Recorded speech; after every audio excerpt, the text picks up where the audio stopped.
Caution!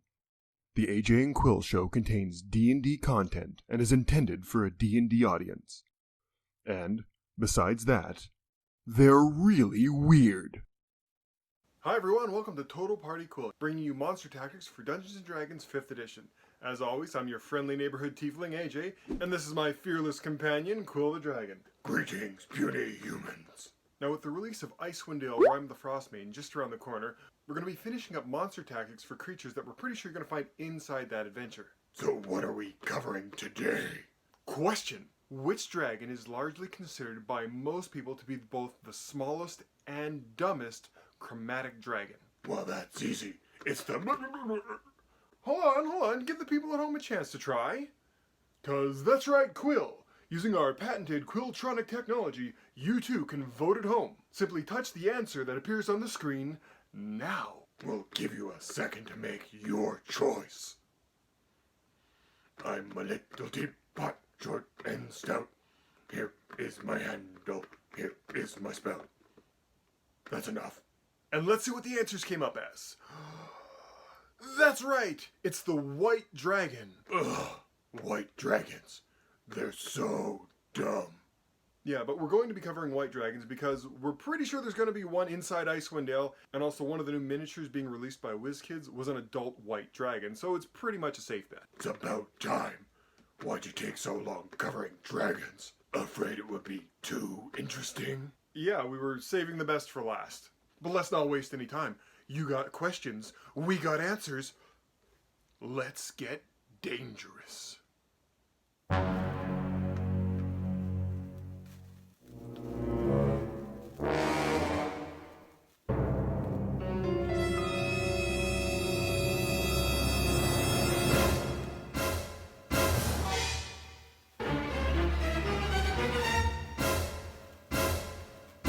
That's right, white dragons. Amazing! So let's look at what the monster manual has to say about them. An adult white dragon is a CR13 huge chaotic evil dragon. Duh. And you can find them on page 101 of the 5th edition monster manual. Adult white dragons have 16d12 hit points, Which averages about 200. and they have all the speeds, just every speed they have. They're also proficient in all of the big 3 saving throws as well as charisma. They have proficiency in stealth and perception, and immunity to cold damage. They also have dark vision out to 120 feet and blind sight on top of that. They have an ice walk ability. As well as they can use their legendary resistance 3 times a day.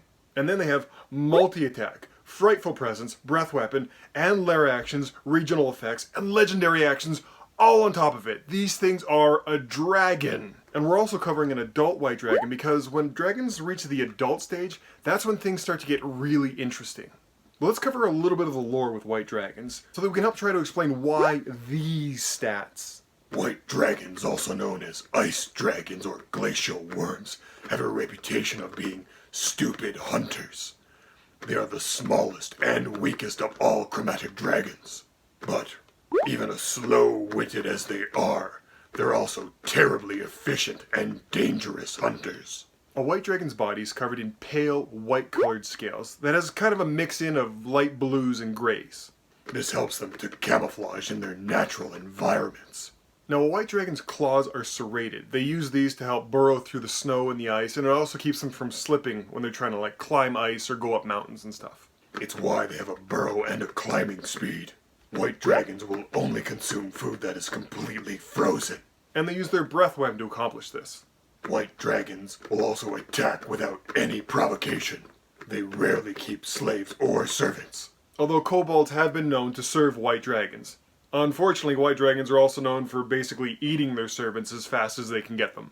Delicious. And also, the only ones who can really gain the obedience or loyalty of a white dragon are those who can show great strength in defeating it. Basically, anybody who can bend them to their will. Like powerful frost giants who tame white dragons by beating them. Now, white dragons have special membranes protecting their eyes. It keeps them from suffering from snow blindness. But because of their immunity to snow blindness, they also have a tendency to love things that sparkle and shine like the snow. So that's treasure like diamonds and mirrors, polished silver, platinum, or even things like ivory or whalebone. White dragons freeze all their treasure inside their lairs. and this both protects their treasure and magnifies it, making it look bigger. White dragons are animalistic in their behavior, and even though moderately intelligent. Wait, what do you mean moderately? They're as intelligent as a human. Yeah, that's what I said. Even though they're moderately intelligent, white dragons possess photographic memories. They remember every slight they've ever received. Man, that's amazing. Try dating one. Right, but their photographic memory is very particular. They remember physical events they've actually experienced. This means they can remember faces, locations, conversations. They can remember where every coin in their treasure hoard came from. But they're incapable of understanding abstract concepts. Except for offense and vengeance. Those things they'll remember forever. But this memory of a white dragon is a key feature, and it actually explains a lot about how and why they attack things. So a white dragon is about as smart as an average human, but it's a human without training or education or an ability to grasp abstract concepts. So much more like an uneducated peasant from medieval times. A white dragon, for example, could remember exactly where it fought a bunch of adventurers, how many there were, and how much gold it got off them. But it won't remember if it was hungry before it attacked them, or how many humanoids it took to satisfy that hunger, or if the fight was even hard or easy for it.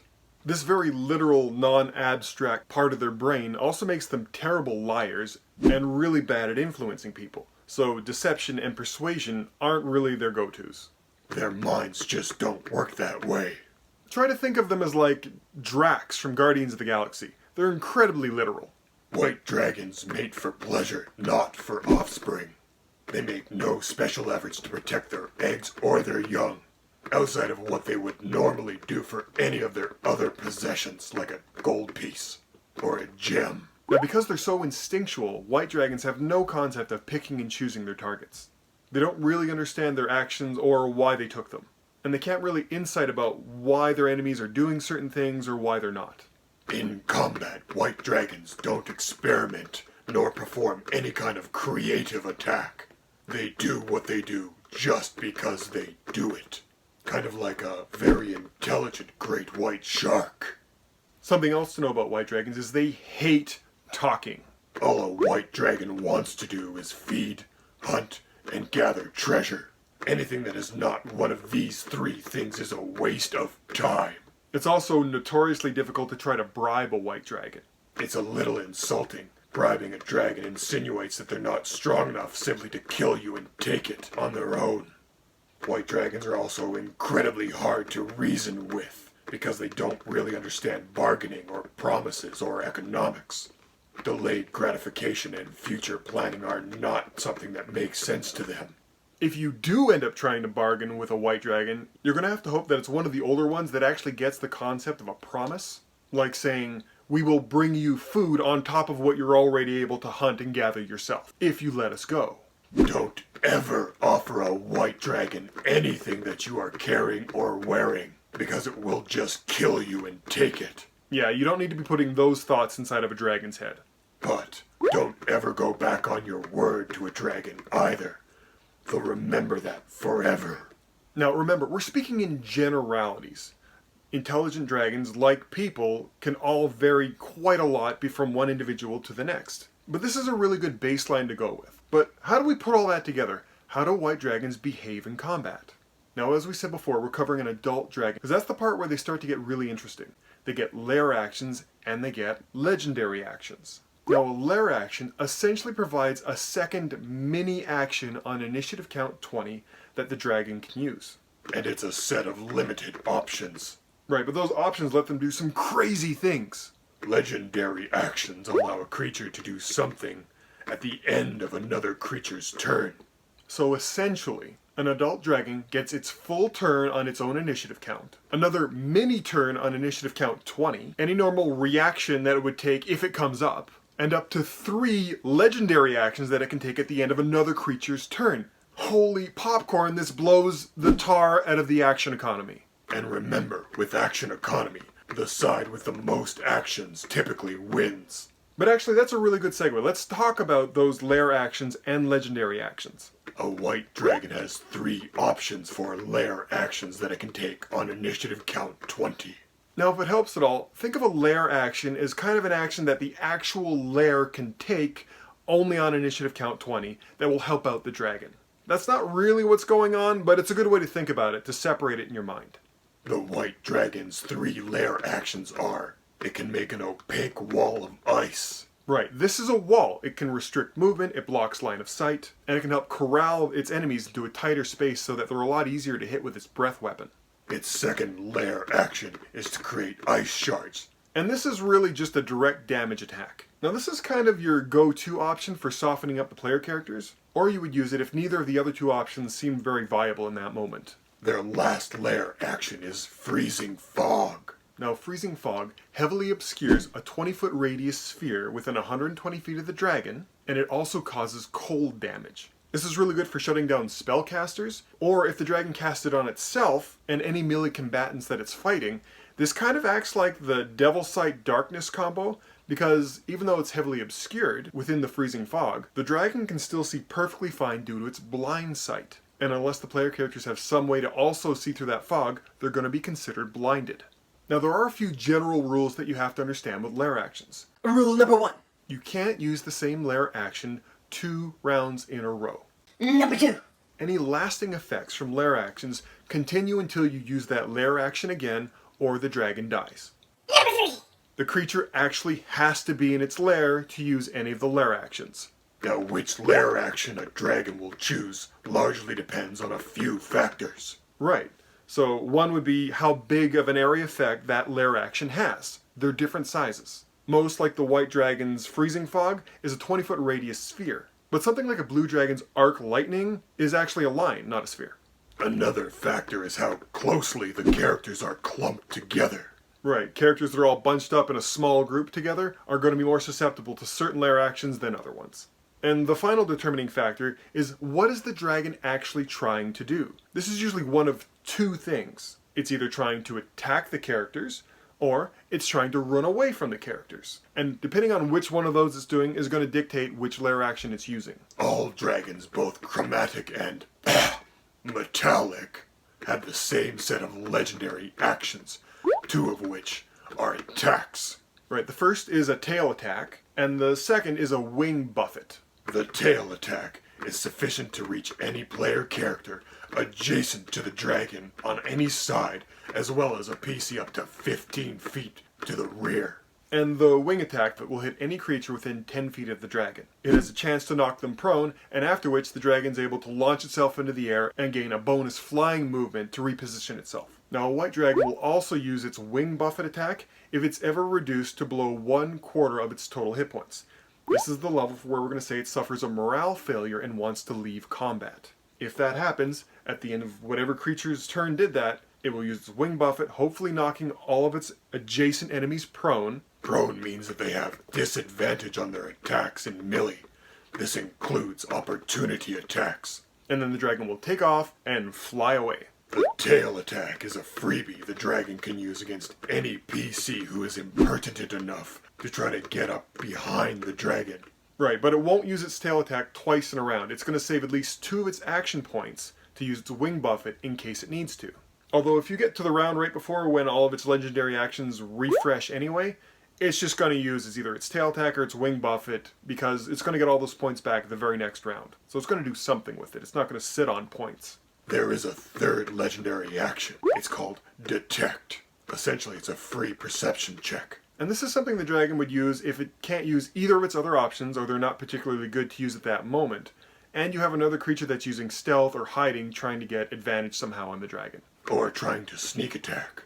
We dragons are very hard to sneak up on. Now, adult dragons also have a legendary resistance, which they can use up to 3 times per day. But because a dragon's saves and stats are so good, it's not going to be failing any saving throws very often, so anytime it needs to use this, it will absolutely use this. It's not going to save these for later, there's no point. Now, that was a lot of information. Let's see if we can sum it all up for you. This is how a white dragon will behave in combat. At the start of combat, on its own turn, as with all dragons, its preferred attack is to use its breath weapon.